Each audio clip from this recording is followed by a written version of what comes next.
Ladies and gentlemen, boys and girls, welcome back to the podcast. Skis and snowboards alike. Let's go. That's a good one. Hey, little different setup for you guys. Welcome to my couch. Just chilling. Yeah. Nice long day of skiing today. Oh my god, dude, I'm so tired. Dude, my legs. My legs aren't like I took so many runs this week already, and it was just like chill, like hard pack or whatever, making lots of turns. The second we start getting snow, I'm like back seat, just like cranking. They're skis on the ground, and I'm just like I'm trying, but like I'm just like popping in powder. Like it's so hard to just like ski. Hard. Like you're just like I'm charging. It's good. Yeah. Dude, I took like 4 or 5 runs this morning. Yeah. And then this afternoon, for you skiers out there, if you know what boot packing is, or ski packing, you basically ski, walk up a slope, slide down it. Walk up a slope, slide down it. Like if you're making it jump in the backcountry, that's how you do it, right? I did like 2 hours of that and shoveling, and I was just like, holy. Do you guys spray water on it to help with like the condensing? Because we used to do that with jumps, like because you kind of want them to like ice over to shape. On jumps, yes. Because, but it also like makes the jump a little smaller, right? It's taking some of the snow flakes and shrinking them down and melting them. But no, we had the snow gun out there, and it got a little warmer in the afternoon, so I had to turn it off. And I was out there, and dude, there's like a layer, like probably I don't know, 6-7 inches thick of just snow gun snow. That we were trying to break through for. Oh my god, it took so long. That stuff just like freezes on everything. And refuses to come off. I had the radio on today, and Patrol was like, they were talking for like an hour and a half about the snow gun at the top of Nina's, like. Yeah, dude, I was on the lift to the patroller when they were talking about that for a while, and I was just like, radio was just going off the whole time. So basically, they were like. We don't know how the snow gun is fitting in with the new snow, whether it's being dangerous and all this. So Patrol was on the radio for like an hour talking about this. Because they were like, it's killing visibility on the run, but also like snow conditions and everything else. And it was crazy. It was a wild day up there. Yeah. But first snowstorm. First inbounds snowstorm of the year, at least up at Alta. Yeah, it was sick. It was a good time. Yeah. I'm definitely getting my legs back. It's day 9 or 10 for me on snow. Hell yeah. So they're coming back real quick. Let's see. Friday, Saturday, Sunday, Monday, Tuesday, Wednesday. That's 6. Day 9 for me. Nice. Today was day 9. Heck yeah. Also, real quick. Yeah, go for it. Shout out. It's my brother's birthday. Happy birthday, Randy. Happy birthday, Randy. At least when we're filming this. Yeah. So. It'll be 2 days late by the time we play that. We're filming this the day before Thanksgiving. It'll be up the day after Thanksgiving. I hope you guys had a great Thanksgiving. Speaking of Thanksgiving, Dave. Yes. You excited? Dude, I'm stoked. Growing up, Thanksgiving was like one of my favorite holidays just because food. Yeah. Like, I love it. You just get to like stuff your face and hang out and then pass out for 2 days. It's fantastic. I love it. It's like, so fun. Christmas can get stressful with like buying presents and everything else. Sure. Thanksgiving's literally just show up and stuff your face. Yeah. Love it. I love Thanksgiving. Like, growing up, Thanksgiving was always my favorite because, like, when I was growing up, my uncle would always, like, sneak me and my sister, like, little treats. Like, when I got, like, old enough, he started, like, sneaking us the beer here and there. Or, like, he'd be like, oh, you guys want to try, like, my special cookies that I only have, like, 8 of? And we're like, they're not edibles, are they? And no. They're just regular cookies. But he, like, could only make 8. Yeah. For some reason. I don't know. It was weird. But, yeah. I always love Thanksgiving. Just, like, being around family. Spending time. And, like, there is no pressure. Yeah. Eat food. Yeah. Turkey gets messed up. I've never had a turkey mess up. Have you? I've never had, like, a turkey mess up. There's been, like, turkeys that I'm like, that didn't turn out good. But it's also, like, I'm a weird dude. I actually like turkey. Yeah. Like, and it's one of the few times of the year that, like, you don't just make a turkey in June. No. Like, nobody does that. Like, it's not a thing. If you do that for, like, 4th of July, people would be like, you're weird. Ah, turkey legs, though. Yeah, yeah. But that's like a leg, but not like a full turkey. What's your favorite way to prepare a turkey? Or that you've had, I guess. Okay, so we've never done the deep fry stuff. Oh. The deep fry stuff. We're not a family that does that. Yeah. My mom's boyfriend smoked his one year. Okay. That was really good. And then I held a Thanksgiving party at my place one time when I moved out here. Mm-hmm. And basically made this like apple cider orange like concoction. Mm-hmm. Soaked the turkey in there for like 3 days. Yeah, you brine it. We brined it and then we cooked it, and that was one of the better turkeys I've ever had. Yeah. But the smoker's like gives it that flavor. Yeah. I have had deep fried. It is delicious. Really? I mean, it's hard to mess up deep frying it. Like you can mess up deep frying your turkey by putting it in frozen, having it explode. Sure. But like the flavor on a deep fried turkey, like it's never not going to be juicy. Sure. Like you'd have to fry the crap out of it to get it to really be like a dry fried turkey. Yeah. But I think a nice brine is usually like the way to go. Like I've had a lot of brine turkey breasts that just come out so flavorful that you're just like, oh. The one that I had, like I said, it was like this like apple cider mix that like my roommates at the time like helped me make, and oh my god, I was so like I was like, I'll just be a normal turkey, right? Yeah. Because the year before, like I don't know, we smoked the turkey the year before, but this year it was like, wow, that was a good turkey. And then like last year the smoker broke, so we kind of had to get creative, and I actually went home for Thanksgiving. That was last year, the first time I've been home for Thanksgiving in 4 years. Damn. So this is the first. No, I'm usually not home for Thanksgiving. I usually go back like in between Thanksgiving and Christmas and kind of do it all together. Sure. Just because it's cheaper and easier. And so much cheaper. Well, like you have to fly. Especially flying back. You have to fly. Like I can drive 6 hours and be home. But I don't know. The last 2 times actually, well, it doesn't count when we did it. Yeah. But the 2 times before I drove back from Colorado, coming back here, I got pulled over within the same like 2 miles. Yeah. Doing the same thing, speeding. Yeah. So that's how I spent my last year's Thanksgiving. Getting pulled over by a cop. Yeah. Saw that I was speeding way too fast the time before, and this time he only got me at like 8 or 9. Yeah. He's like, all right, man, have a good day. Thanks for slowing down, and just sent me on my way. Nice. So. All right. Fun little thing here. Sure. We're ranking our top 5 Thanksgiving Day side dishes. Because you always have turkey. Yeah. Some people do things a little differently. Like I've had friends like smoke a brisket for Thanksgiving, which I mean, it's still delicious, but like it's all about the side dishes. Yes. What are your top 5? Top 5. Okay. I'm going to say the top 3 aren't in any specific order, depending on what's in them or like how they're made. It can kind of fluctuate, but my bottom 2 are solid. Gotcha. Okay. So top 3, not in any order, is stuffing, cranberry sauce, and green bean casserole. Stuffing is just, it's always a go-to. It's just goated. Everybody makes a different stuffing too. Like you can always have like 10 different kinds of stuffing at Thanksgiving. Like people showing up with different kinds.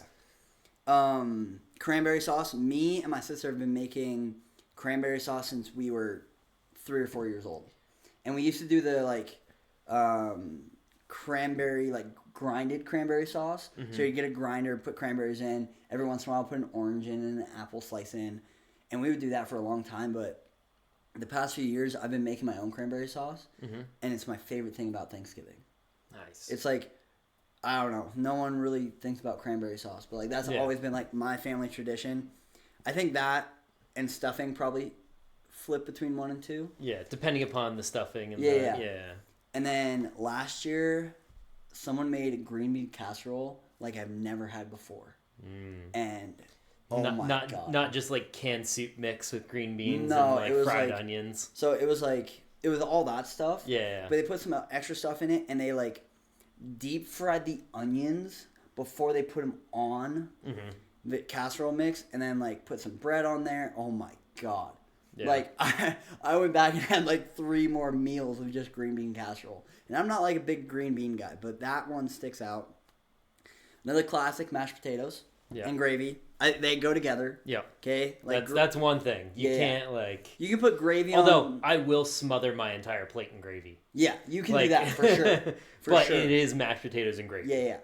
And then finish it off, pumpkin pie. All right. Like, I know everyone's like pecan pie on Thanksgiving. I'm not a pecan guy. No. Pumpkin, though, yeah. Those are my 5. I would say stuffing and cranberry sauce, probably 1 and 2, depending on like who makes it, what's in it, that kind of thing. That green bean casserole from last year, definitely number 3. Mashed potato pumpkin pie. Gotcha. Yeah, that's what I got. What about you? So for me, mashed potatoes and gravy, just top. Okay. Big potato boy in general. Sure. Love potatoes, but also my number 2 is gonna surprise you. It's dinner rolls. So like last year, when I went to my buddy's house, I made these Japanese milk bread dinner rolls. They were like super fluffy, put some flaky salt, super buttery, but like, leftover turkey sandwiches. Everybody's like best leftovers ever. I'm making that day of. I don't care. I'm doing that day of taking the dinner rolls, throwing some turkey in there, mashed potatoes and gravy on it. Yeah. Number 3, cranberry sauce shoved in there. And I'm piling those in even on Thanksgiving Day. Yeah.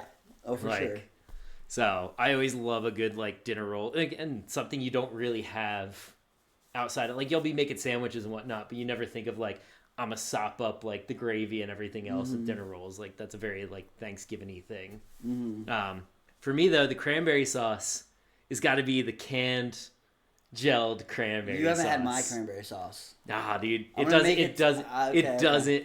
Like, yes, I'm sure it's delicious, but it's just like that nostalgia of like that, just like flop it over and just like thunk. Yeah. You're just like, oh, there's the cranberry sauce that you know and love. And then for stuffing, love me some stuffing, but again, carbs on carbs. I like making that sandwich. Yeah. Top tier for me. Breaded or non-breaded stuffing? So with the way my mom used to make it growing up was we would always help. You leave out like loaves of white bread and you peel the crust off the white bread. Okay. And you would just tear that up and do it. So our stuffing came out green because you put poultry seasoning. The poultry seasoning in it turns the white bread green because there's no crust in it.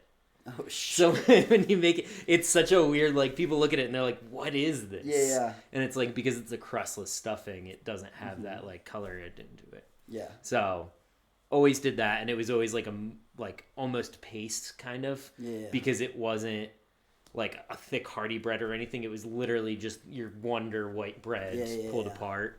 I think that kind of has a soft spot. Like there's a lot of good stuffings out there, but that just has like a weird soft spot for me. That you bring that somewhere and people are like, what did you bring? Why is it green? Did you put kale in it? It's like no, it's literally just basic stuffing. And then number 5, again, something you don't get to have too often. I think people refer to it as sweet potato casserole, but sweet potatoes, brown sugar, marshmallows torched on top. Just love. It's basically a dessert in most places, but like always had it as a side. I'm not like I like sweet potato fries, like sweet potatoes themselves, like sweet potato casseroles. Yeah, I wasn't the biggest fan of for so long. Like they can be real stringy sometimes if you don't like. Growing up, we, like my mom or someone would always make one. And I remember the first time I actually enjoyed it, because every year I have a goal of try everything on the table. Doesn't matter what it is. I'm trying everything. And one year, Jack's parents came over with their sweet potato casserole. I don't know what they did, but I was like, whoa, this is really good. Yeah. Like, it was the first time I'd had sweet potato casserole and been like, wow, I actually enjoyed it instead of it's like, it's okay. Lots of butter. Yeah. The key to any good mashed potato, period. Lots of butter. Yeah. I do lots of butter, cinnamon, nutmeg, allspice. So very like pumpkin spicy basically flavorings in it. Yeah. And then I actually don't. I actually almost prefer it without the marshmallow, but the marshmallow feels very just like traditional. Sure. But it's having those like nice warm spices in there with like all the sweet coming out of it, like just hits. Oh yeah, it's so good. Yeah. Yeah. I hope you guys eat all that tomorrow or yesterday. Hope you ate all of it because I sure will be. Hope you're alive today. Yeah, dude. Friday, I'm so excited to go to work Friday because like I'm finally working again and like even though I'm not teaching quite yet, like there are classes to be taught, but they're gonna go to the guys who've been here for a while and like want to work. Whereas like what I'm gonna be doing is like more like slave work, but I enjoy it. You know, it's a little break from teaching before the season starts. Like, get your feet back on your skis. So. I'm excited for the potential of having like side projects. Like they were talking about like, oh, we might have like a shoveling project over at Sugarloaf or something like that for you guys. And I'm like, sweet. Yeah, I'll go do that. Yeah. Like... No, it also like makes the day go by so much faster. Like we were shoveling out there it was really like an hour and a half-ish. But with like looking at what we needed to do, going back, getting stuff, it was 2 hours, and it felt like 20, 30 minutes. The busier you are, the easier it is. Like the other day up at Wildcat, it was so slow. I was just like, it's almost break time again. Yeah. Like versus today, just being super busy at Collins all day. It was like, oh, cool. We're just moving. Yeah, and all of a sudden somebody's like, yeah, it's your turn. It's like, what? Yeah. No. Okay. Sweet. Sure. Okay. Well, let's jump into the next part. So, for you disc golf lovers out there, that watch us very consistently, thank you. Obviously, we will still talk about disc golf when things arise. Yep. But there's not a whole lot going on. We could talk about the MVP drama and their legalized stuff. Yeah. I don't really want to. Isaac Robinson moving. Yeah. That's all stuff that, like, when we have a final answer, I want to talk about. But I don't want to bring more drama into it. Yeah. We don't have any knowledge to be able to speculate on where these people are going or what's going on with this or we're well connected, but like we don't have what we need. No. But as you guys saw last week, we had Eric on. This week it's just us. But the goal for this season is every other week upload. Maybe if there's something special or crazy, we get something really cool, we'll put it up. Yep. Have 3 weeks straight. Every other week, we're going to try and have a lot of people on. Yeah. This off-season. It'd be nice to hang out, talk to a lot of people, see what they're doing with the off-season, see what's going on. And just, kind of have almost like an actual like podcast discussion with people. Yeah. Like, be really nice to... Now that everybody seems to have a little more free time, you're not like traveling for tournaments or doing anything like that. And like I think it would also be really fun for you ski people out there. Like I'm gonna have some ski buddies on. Yep. It's gonna happen. I've been in contact with one. He's, trying to get him before he goes off and does his big thing, and I don't want to spoil it, but yeah. I was trying to get another big name on. Yeah, David. That was. Can we talk about that? Yeah, go for it. No, I was just up riding at Solitude the other day. I was like, me and my buddy were up there riding for a while. We stopped, grab a beer, sitting outside in those nice Adirondack chairs, chilling, sit down. All of a sudden I hear a voice behind me, and I'm like, is that freaking Tom Wallish? Just like chilling, talking to people, shooting the shit. I was like, holy crap. I text the end, and I'm like, should I ask him to be on the podcast? What did I say? It was like... Yes, immediately. Go. I was like, you have to, but no, that's not going to work out, unfortunately. that is a pipe dream and a half. Yeah. But, maybe one day. Who knows? Maybe what's the one podcast that, it's like Outdoor Collective puts it on or something? Oh, I know what you're talking about. Yeah. Anyways, they put on a great ski podcast with a lot of, like, ski and snowboard, outdoor enthusiast people, like, surf people. Go check that out. All this good stuff. I was talking to a friend of mine, and they were like, "Hey, like, so Jacqueline?" I'm like, "Yeah, I know Jacqueline Pollard. Andrew Pollard, Jacqueline Pollard." Yep. I just was talking to her, and she got a really cool job working the Freeride World Tour this year, and it sounds like she's going to take it. So. That'll be sick. I would love to get Jacqueline and Andrew on soon because I know they're kind of done competing. And Jacqueline just had a short film put out about her and like coaching and stuff. If you haven't watched it, it's on Steo's YouTube. It's great. Yeah. So. Yeah, that's kind of what to expect. We'll talk disc golf when we can. We don't have a ton of disc golf. We don't even have disc golf to talk about today. We could bring up the Kai Cenat.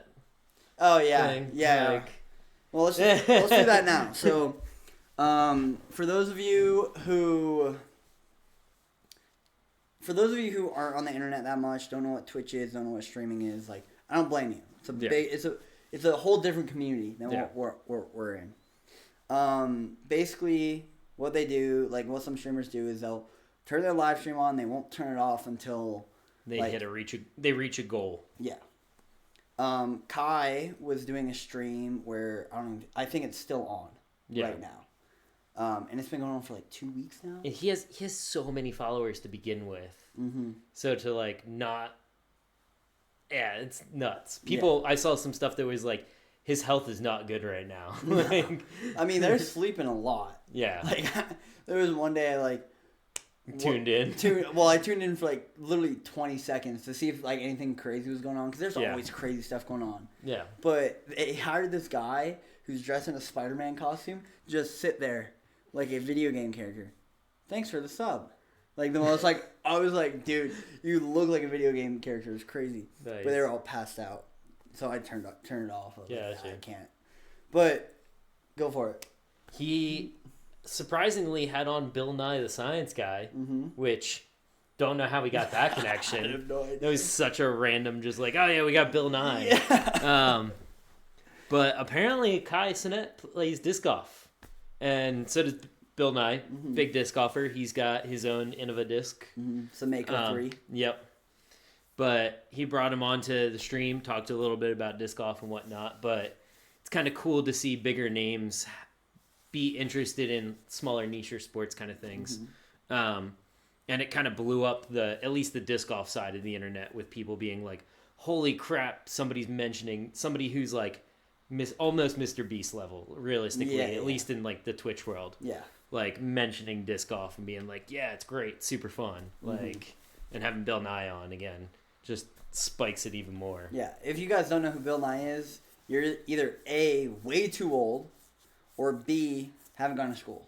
I mean, even if you're that old, I grew up on Bill Nye. Yeah, I did too. Like he was near the end. I don't think that. But he was on like, I think before even I was like, you can go to in your like 40s, and people probably still grew up watching him, and then you got the parents that would put it on because it's like Bill Nye the Science Guy. Oh god. Did you ever see? It was maybe a year, maybe 2 years ago. Bill like made something on the internet, and it was like his old intro and everything, and he's like, all right, you guys have grown up, and like just basically starts cussing us out. Yeah. That was hilarious. I was like, oh, okay, Bill. Well, it was the whole like global warming. He's like, what did I teach you when you were kids? Why are we going like just on a rant? And it was like great. Yeah, that was so funny. But yeah, that was the only like real big. I mean, stuff happened. Q series finished up. Yeah. Nobody watched it. Nobody really cares. I watched the highlights of the final day, and there was no spectators. I felt bad for those guys. Until they make it like an actual thing. Like, it was a C tier. Like, you couldn't even find it. Figure it out. So, like, they really need to figure out, like, hey, if this is what we want to get pros in to it, like, make it popular enough that people want to do it outside of, like, trying to get sponsorships, realistically. The Robinsons got married. Isaac Robinson and his wife. Oh, I thought married. Ezra and Isaac got married. No, Isaac had his wedding. Alden posted a story of Gannon just being Gannon. Yeah. So yeah, that was funny. I guess the next disc golf thing we have is like during like obviously we probably won't be playing as much because we're working full-time jobs up in the mountains, and we'll get to that shortly. But like, what are some things that you do when it's cold out to like keep you warm and like still have an enjoyable time, even though you might not be shooting as good as you would in the summer? My biggest thing, especially being out in Utah, like we have cold days and then we have like really snowy days. The cold days is just dress warm. I'm not a big like glove person or like hand warmers. Like I tend to not get super cold. Like I'll get cold, but never like too cold. But I know a lot of people that keep like a hand warmer or like those battery powered ones in their things, so they don't have to throw the glove on. My biggest thing for the wintertime is bring lots of towels. Yeah. Because no matter what, even if it's not like snowy out or anything like that, your disc will still get wet. Yeah. And that's what's going to make your hands super cold the whole time. Yeah. So a lot of what I do in the wintertime is I disc down on everything. I stop throwing like drivers because they hurt. Yeah, it hurts your hand, it hurts your shoulder. You're trying too hard. You're not throwing good shots. Mm-hmm. Like, take your drivers out of your bag. Like, you can keep your fairways in there, but like anything 9 and above, pull it out. Yeah. Work on your short game accuracy, down tempoing. Just little things in the off season. Like I did a lot of putting in the off season because you could do that inside or outside. Mm-hmm. Try to figure that out. But biggest thing if you're just going out playing rounds is lots of towels, less discs because you'll end up inevitably losing them. Mm-hmm. Not a big ribbon guy either for like the snow. I've never had it work. I tried it once and yeah, it's more so just like find keep an eye on it. Don't throw multiples if it's snowing outside. Mm-hmm. It's just not fun to find them. Yeah. But I mean, I'll still get out, try to get a couple rounds in here and there whenever free time pops up. Sure. Creekside's going to be fun either way. Mm-hmm. Disc on 6 is out. I don't think it's out yet, but it will. I think like Thanksgiving, it's pretty much out. Yeah. Yeah. So don't expect to play Disc on 6 anytime soon. Yeah. They take that out in the winter and then they'll put it back up in the springtime when they feel it's right. Mountain courses are out. If you do go up to Solitude, they will yell at you for throwing a frisbee on 18. Have you tried that yet? No. Oh. You kidding? I don't want to lose my pass. Dude, I wanna go to Highboy on Frank and grab a glitch and just see how far it will go. Won't go anywhere. You'll go down. It's just a fun idea. Yeah. What's your how do you handle playing disc golf in the wintertime? So if I know it's gonna be a snowier day, like let's say it snowed a few days ago, still moist outside. Yeah. I'm usually wearing either thicker socks, wool socks, or 2 layers of socks just to keep my feet dry. I don't care if they're cold, just keep them dry. Yeah. Right? Like you said with towels. I do have like thin gloves that I'll throw with, but I don't like putting with. Mm-hmm. Really good grip. My mom got them for me. I could go get them at some point later on, but those are that kind of stuff. I also I'm not a sleeve guy. Like if my sleeve is down here on my wrist, it's gonna bug me while I'm throwing. So I like to have 2 layers, and my outer layer, whatever it is, has a cuff so I can at least pull it up just a little bit. That's a me thing. 2 hats. This is one that I keep thinking of, but I never do. But having 2 hats, because you might start the round cold. Yeah. But as soon as you start sweating, you're gonna get colder. So funny enough, I've started doing that at work because of either warm or cold or wet. Yeah. Because wearing a hat outside all day long, by noon, if it's snowing, if it's a wet snow like it was the other day, drenched, and then your head just gets really cold. Yeah. So it's nice to have that extra option, and I would never think about that for disc golf until I started doing that. For me it's more I want a beanie, but I also want a flat brim in case it let's say the sun does come out and it gets a little warmer. It's 45 degrees out and you're like, oh, this is actually comfortable for you know. And then towels is a big one for me as well. This is one that I've struggled with in the past, is the right color disc for the right color course. Maybe not so much in the winter, but fall. Right? I'm not throwing a yellow disc, and orange discs. Right? Unless it's a big, bright orange disc. Yeah. Right? The yellow ones, I've lost so many yellow, DX Wraiths. Yep. That kind of stuff. But, I'm bringing pink discs. I'm bringing red discs. I'm bringing stuff that's going to, if it's next to snow, it's going to pop. Yeah. Also, wintertime, do you make sure to write your name and number on discs? Mm-hmm. I know I'm pretty guilty of not doing that throughout the year, but I'm I generally know where I landed. Yeah. You can know exactly where you landed in the snow and never find it until it melts. Yeah. So. You want to hear a crazy story? Sure. So, me and Sam were out playing T-ville 2 years ago. Mm-hmm. First getting into the sport, really, I have a DX Shark in my bag just for fun, and it was wintertime, so I didn't care about anything else. And I think we each brought like 4 discs out. Play in T-ville, get through the first like 5 holes really easily. Get to, maybe it was hole 5. The one where you're still going, you throw from the parking lot, and then the next one where you throw like down the alley, the one I almost aced with the pipeline. Yeah, that's 5. That's 5, yeah. So throw 5.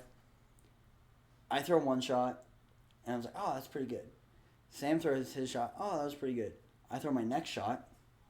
I was like, I just want to throw another one for fun. Grab that DX Shark, and I chuck it.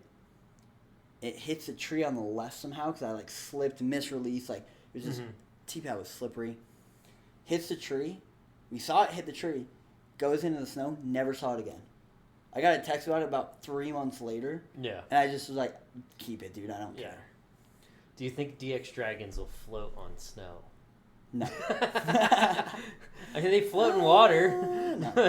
It's water. It is water, but I was thinking, no. Another thing that I like to do when the T-pad is slick, and I do this like during the summer too, is like I'll actually put the towel down, especially in the winter. That's a good one for a lot of people, yeah. Put the towel down where you want to place your foot when you plant. Because you're gonna bring a specific towel for that. Because I've seen a lot of people do that with T-pads. Like, they might not be iced over, like they throw rock salt down and everything else, but they still get like wet from all the snow. Yeah, I've seen a lot of people do the towel down trick. Yeah, for like making sure you have an actual planting and you're not just gonna like slip off. Yeah, that's a really good one. I think like I'm a big fan of like windbreakers too. Like even when it's cold and I know it's not gonna be raining or snowing, like I'll bring a rain jacket just so I don't have to like feel the wind like cool me down. And then by hole like 10, I'm like I'm cold. I don't want to be here anymore. Where like everyone else is like I'm fine. Yeah. So, yeah, those are like I think those are good tips and tricks too. Especially again being in Utah where it can be cold and or very snowy at times. Like, I mean, if you live somewhere like Texas, cold weather is like 70 degrees. Yeah, that's our summer, bro. Like, you're fine. So. Yeah, exactly. Cool. What have you been up to, man? Dude, I know what you've been up to, but I've been starting work. I finally got a job. It's been a while. It's nice. It's been almost a year.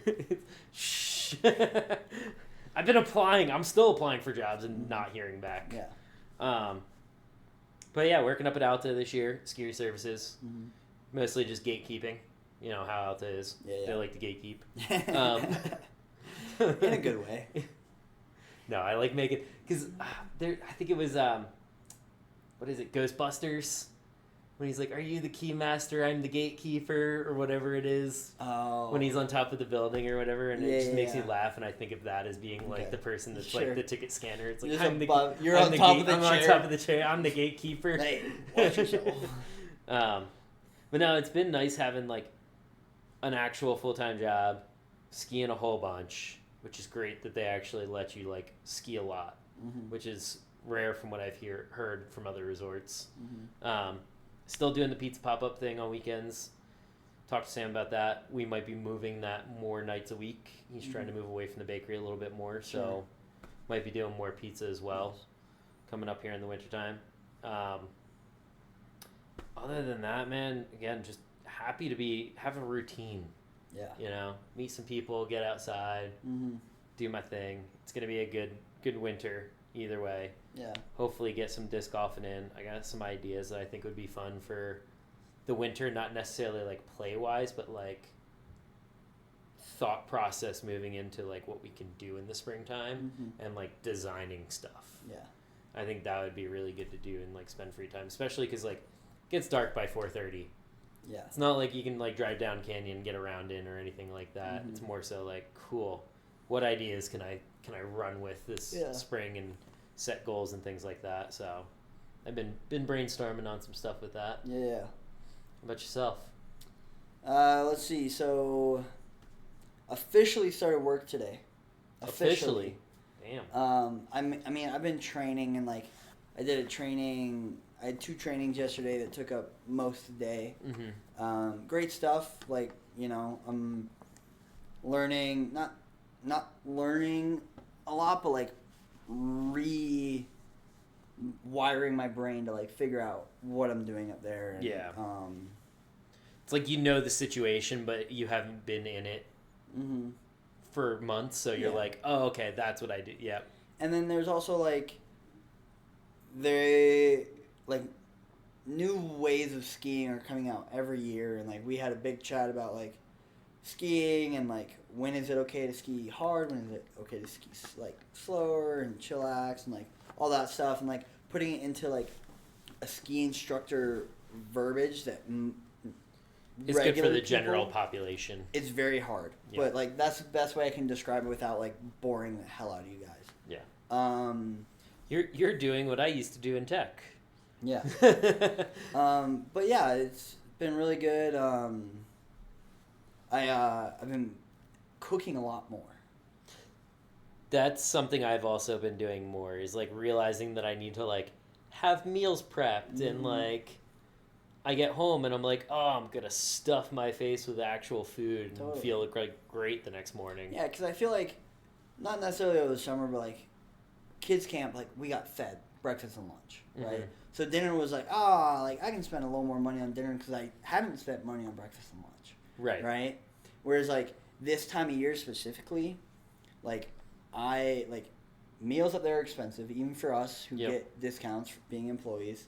Oh, I learned that today. And then just like having like I started doing breakfast burritos last year. Yeah. And breakfast burritos, like I did one day I went to the store and just bought breakfast burrito stuff. It was like $13 for eggs, sausage, potatoes, and quesadillas. $13, that feeds me for 8 days. Yeah. Like, that's a steal. You want to know what's a real steal? Those Costco muffins that are like 1,300 calories. Yeah. That's like, there are a lot of calories. They don't fill me up, though. Yeah. Like, I need like 4 of them to fill me up, and then I'm like, dude, I gotta go like ski for 5 hours just to burn these muffins off. They're so good. They're so good. The chicken bakes, dude. Oh. I haven't had a chicken bake in a while. I have not either. If you have a Costco membership, call me and Dave, and we would love to come get a chicken bake with you sometime. I actually have not been there in a while. I think the last time I was there, I was middle, early summer. Yeah. I used to go all the time because I had my mom's Costco membership. And then they started doing the whole thing where they're like actually checking if you're the person. And I'm like, well, I'm not. It's my family. It's my family. And it's like, well, are they with you? And it's like, no. They're why do they gotta ruin everything good? I think because too many people were doing it. Like, they make a lot of their money on the memberships, even though it's only like $50 a person or whatever it is for the year. We were doing the whole Netflix thing with Costco. Yeah. Where you're like, I'm just going to use my friends or use my families or, you know. Me and my family, we still have the same Netflix account. Yeah, I think I'm the only one that uses it, though. Yeah. My parents might log into mine every once in a while by accident, I think. But, like, I'm pretty much the only one that uses mine. But yeah, figuring out eating in the morning has been so hard for me because, like, I was never a morning eater to begin with, mixed in with, like, working at a desk for years where it's like, I don't need to eat till noon. Like, I'm not doing anything hard. Yeah. And now I'm waking up at, like, 6 a.m. and then outside in the cold elements all day shoveling and doing stuff, and it's just like, you need food. Yeah. I'm, like, forcing myself in the morning. So, like, I'm trying to find good breakfast things. Like, burritos are alright, but sometimes they just don't, like, hit the spot. Yeah. I'm trying to find that, like, breakfast food that kind of just, like, I can get through in the mornings. Totally. But totally. Any suggestions on that? Leave it in the comments. Yeah, please. I would love to know too. What's your go-to, like, breakfast that's, like, quick, transportable, or just, like, quick to eat at home if you have quick time. Quick to make and eat. Yeah. Or transportable. Like, the burritos are great because you can transport them. And that's, like, pretty, like, sustaining. Like, yeah, that's like you said with the muffins. Like, yeah, there's 1,300 calories, but you eat one, an hour later, you're like, I need food. Yeah. Like, it doesn't have any, like, real sustenance to it. Totally. Yeah, I'm, like, cooking. I've been loving. Like, I had a friend hit me up, hey, I'm going home for a week and I forgot I have HelloFresh meals coming. Will you take them? I was like, yeah. So I have 4 HelloFresh meals in the fridge that nice. I might give one to Hallie and her boyfriend because, I don't know. They're so convenient. Did those for a little while. And, like, what's nice about them is not necessarily the food, but it's, like, the recipes. Mm-hmm. And it's, like, putting things together that you wouldn't necessarily think about. And you're like, oh, actually, this was delicious. Like, now I have the recipe guide and I can make it on my own afterwards instead of, like, going out and getting the ingredients. Yeah. For sure. What's next? There is no next storm. Okay. As of right now, we are in a high pressure system. Yeah, literally as of we filming this right now. Yeah, it's not looking good for skiing. No. You had this idea, so I want you to send it. All right. So I was doom scrolling the other day, came across a whole bunch of like ski edits kind of through there. One of them was Tanner Hall talking about how he puts in like so much work doing like urban and park and big mountain and doing like all these kinds of things. And I was like, why don't we have movies or like edits within disc golf that talk about like what you've been doing and where you're going and things like that. Like it's really big in ski culture to like even put out like a YouTube edit. Like I grew up watching like the old Tom Wallish like Super Unknown days or like anything from New Schoolers used to put out. Mm-hmm. It doesn't have to be like the big Warren Miller films, although a Warren Miller style disc golf film would be the best. Would be so sick. That'd be so and cool. It's like what would we do? Like what would you want to see in like a disc golf style movie or like edit or something like that? Because we see vlogs, like Simon puts out vlogs and stuff like that of people like playing courses or things like that. But like, what would be like the hype? Like, oh, the season's starting.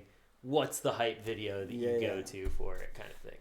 Yeah, I mean, I think it's a harder in disc golf because it's not necessarily an action sport. Yeah, but you have moments. It's not extreme to like those levels. But like, I think what ski movies do very well is show the beauty of the sport and the nature and the person. And I think if we could combine those 3 things into a disc golf video, I think it could be very well done. Mm-hmm. Right? Now, a ski edit is what? 10, 15 minutes max? At most. For one person. Yeah. Like right? doing your part in a ski film, if you do 10 minutes, that's a lot of tricks or a lot of like lines. A lot of time. Yeah. A lot of time put in because like I think like we understand now like we'll shoot 5 hours of footage. Yep. Creekside, how much footage do we have for Creekside? Creekside's a little different. Yeah. Let's do something else. Let's do the video. Even doing the fort videos take like 4.5, 5 hours. Mm-hmm. Like. And then we shrink that down to 30 minutes. 30, 45 minutes. Yeah. Yeah. Like, it's a lot of like. There's a lot of stuff, and like, they cut out because A, it could be a crash. B, it could be something gnarly. Like, I know they didn't put Kai Jones stuff in on the TGR movie last year because he broke his leg. Yeah. And now they're doing a whole movie on that, which I'm really interested to see. Yeah. Right? So I wonder if it's just like we don't have the people who want to do it or... Because I think... The personalities are kind of hard too, right? Like, a lot of disc golfers are just like, not to say we're weird people, but like, some of them are weird people. Mm-hmm. Again, Alden Harris posting Gannon Burr at the wedding. Yeah. Just being weird. Yeah. Like, and they're goofy and fun, you know. Yeah, like.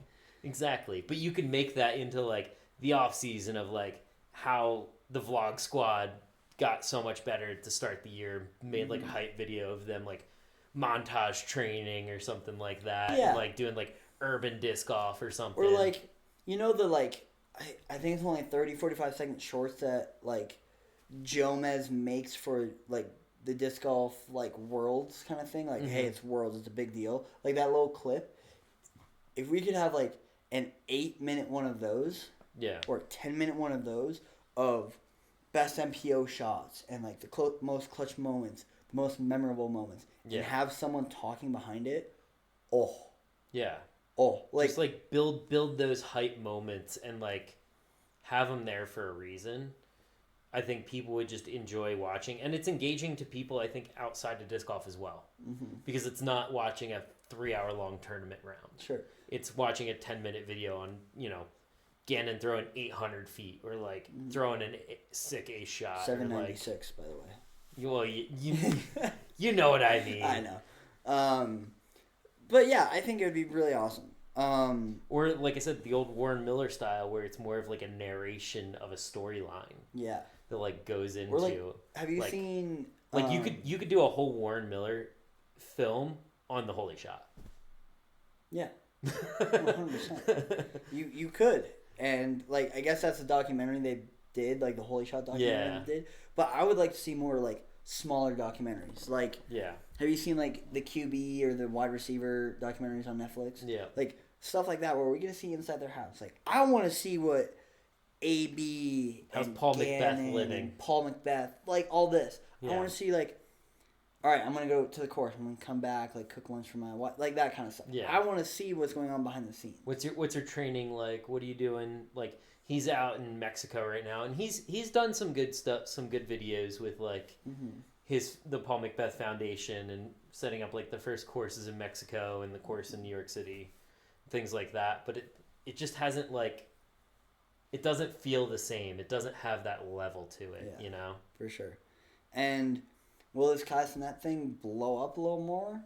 Who knows? Yeah. Like, I think it's one of those things that, like, you look up disc golf and who knows, Kai Cenat could be there. Or you look up Kai Cenat and you see that clip of him and Bill Nye. With Bill Nye walking in with the interval box on it, right? Like, that kind of stuff.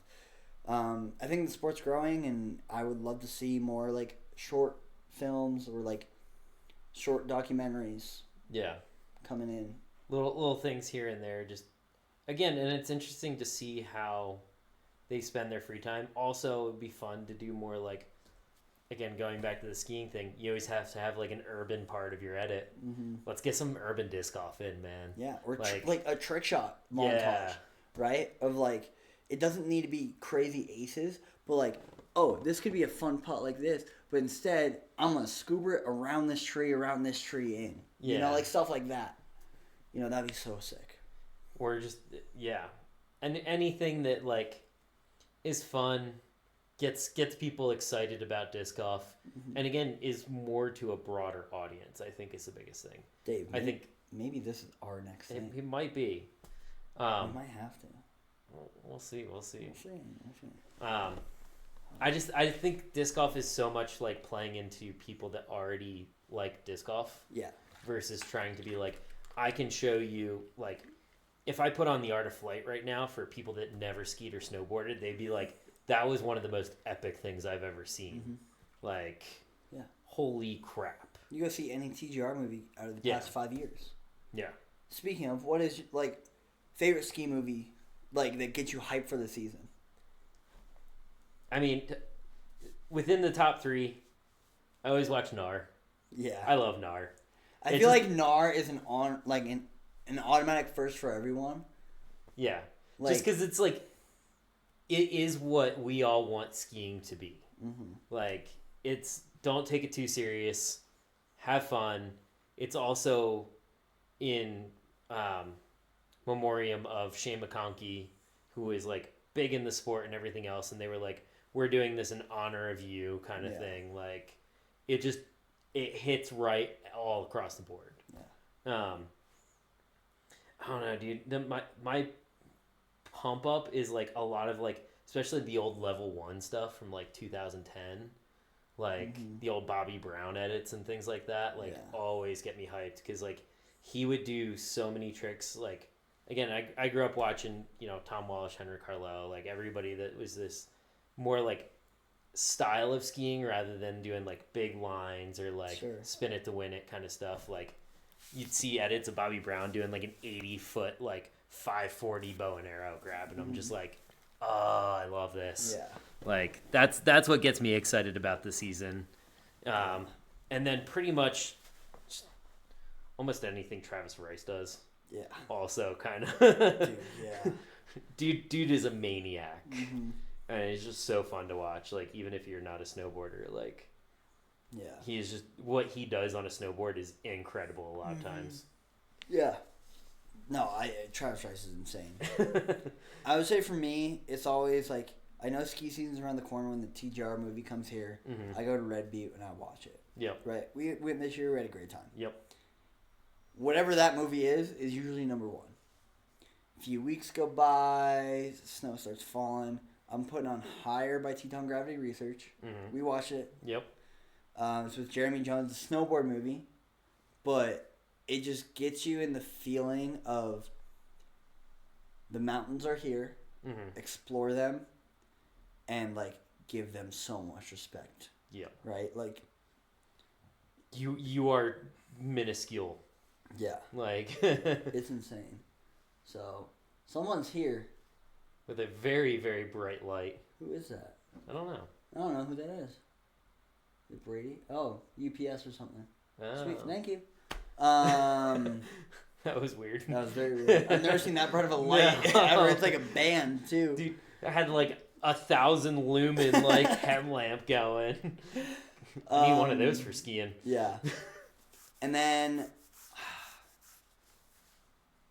I gotta say, honestly, just going to like my friends' Instagrams, my Instagram, and going back on like the past few years and just seeing, like, this year, I went to Sam Goodhue's Instagram, Sam G Ski, and I clicked on the first ski reel and I went down, ski reel, down, ski reel, and I did that for like 40 minutes.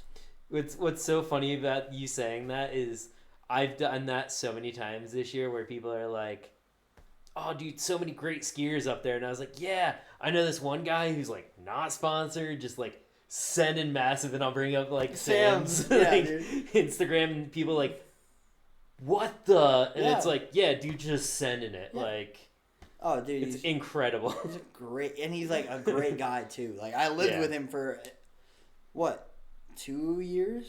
2.5 years. Yeah. Like, but it's funny you say that because I've also done that this year, like just bringing up people's stuff. And well, dude, we were talking to Kai and I like name dropped Ross. Yeah. Like, oh yeah, you know Ross. It's like, oh, you know Ross, and it's like, well, I was like Ross plays disc golf.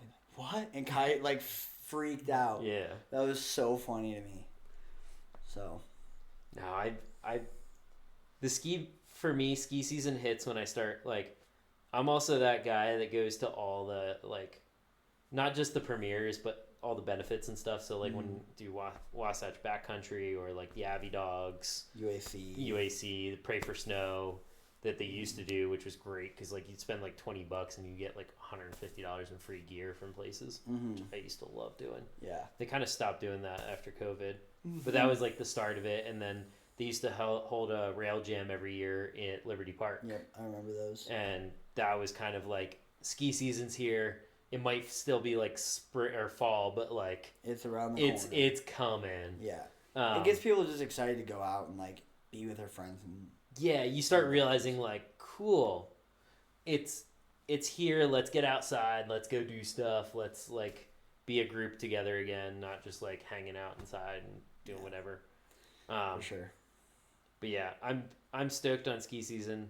Like I said, I'll watch lots of different movies. I'll go back and bring up some of the old like Ewan Olsen Super Session stuff, like all those videos, and I'm just like, oh, I want to do this. Yeah. Like, I don't know. I'm just happy to be out in snow, man. Yeah. Be outside all day, every day. It's gonna be great. It's good for the mental health. So good. If you suffer from seasonal depression, get outside. Yeah. Like I still do, and I'm outside all day. Yeah. I do more so in the fall. Like in the winter, I like today after too tired. Yeah. Well, today like after work, like we went and got a beer, and I was like, I don't know. The people I was with, they're like, "Are you like okay? Or are you just in your quiet mood?" And I'm just sitting there, just like smiling, like, "No, I'm good. I'm good. Don't worry about me." Like, yeah. I'm in my happy place up in the mountains. Like, I grew up in the mountains, and, like, I just love when everything's just coated with white and it's just peaceful. That drive down the canyon every day is so nice. Well, in 10 days, it won't be because you'll just see smog crawling halfway up the canyon. And it'll be brown again from all the freaking snow that we don't have. Yeah. Not looking forward to that. But yeah, start doing your snow dances. Dude, you need to do more than that. Yeah, we gotta do a lot more. All right, I think on that note, thanks guys. That was a good podcast. Yeah. It's gonna be a lot more of just us kind of, shooting the shit, talking about what's going on in our lives throughout the winter. If anything else is going on, another round's doing anything big or whatnot, we'll try to mention it. I know Ben's on the grind right now. Yeah, he also there's a big Black Friday sale. By the time you guys see this, it'll unfortunately be over. Mm-hmm. But go support the shop. Go support Ben, Chandler, Jacob. Yep. Go support those guys because it is the off season and you're not out there playing as much. You're not thinking about it. It really does help to stop in. Yeah, at least go say hi. Maybe buy a disc here and there. I believe our mystery box is still there. Is it really? I don't know. I haven't been there in a while. Should we call Ben right now? Should we FaceTime Ben and see if he's at the shop? What time is it? 6? They're still open for another hour. It throws me off because it's been dark for an hour. Ben Marloff. I'm FaceTiming him. We'll see if I don't know if we'll see if Chandler's box is still there too. Cause yeah. I don't know if he'll pick up, but we'll see. Benjamin. He's not gonna pick up. He's in the zone. He's in the zone. If our mystery box is still there, go pick it up. If you buy it, please reach out and let us know because we would love to know who bought it and walk you through our discs and decisions and what we put into it. Yeah. There's some. It's gems. also a really good value. Yeah. There are some gems in there. It did get leaked on Instagram, so I'm just gonna say it. There is an Eagle Envy in there. Yeah. There's my old Eagle Envy in there. By leaked, you mean Ben leaked. Ben was like, "Is that an Eagle Envy I see?" Because I did a disc swap with Kai, and Kai didn't like it, so he turned it in instead of giving it back to me. And I found it on the used rack the day we were making it, and I was like, "I'm gonna Kai." So. Nah, there's a lot of good discs. It's a well-rounded. It's pretty much a full bag. Except putting putters. Yeah. But from almost every manufacturer we could find in the store. Mm-hmm. So. A lot of discs we throw. A lot of discs I want to throw. Yep. Ben kind of just gave us the freedom, so thanks, Ben. Yeah. Cool. All right, guys. Thank you so much for watching. We'll see you in 2 weeks, unless something big happens in the next 6 days, which I doubt it will. We might be playing more disc golf in the next 6 days with the weather. Yeah, I might actually take a day off skiing. Whoa, that doesn't happen much. Why are you doing that? I don't know. But yeah, thank you guys for watching. All the support. Make sure to hit like, subscribe, do all that stuff, and we'll see you later. Peace.